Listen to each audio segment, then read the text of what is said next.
Tā, ja mēs tagad gribam šo bildi nolikt tuvāk realitātei, mums jāsaprot, kādi ir tie skaitļi.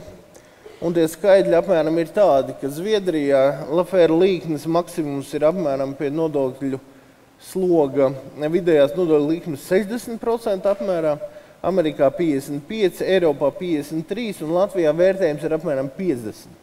Tātad šī līkne atkarībā no ekonomiskās struktūras nedaudz mainās. Bet ir pilnīgi skaidrs, ka šis maksimums ir pie diezgan lieliem skaitļiem.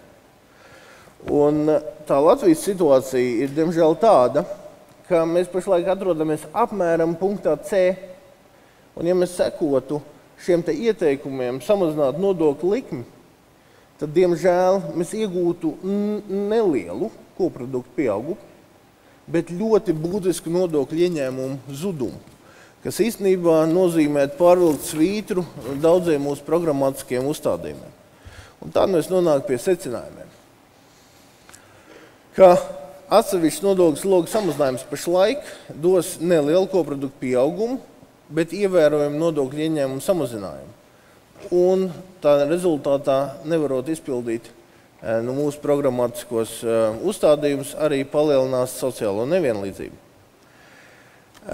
Mēs saprotam tieši dēļ šī te parāda sloga dēļ, ka šajā krīzē mums, diemžēl, nodokļi bija jāpalielina un iespējams vēl būs jāpalielina, lai nebūvētu šī nepanesamā valsts parādu nasta.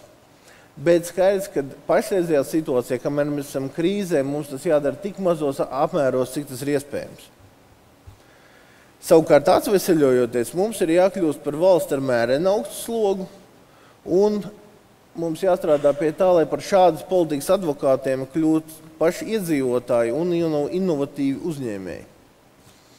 Nu, un visdrīzāk, ka ir jālemj par partijas finansējumu no valsts budžeta.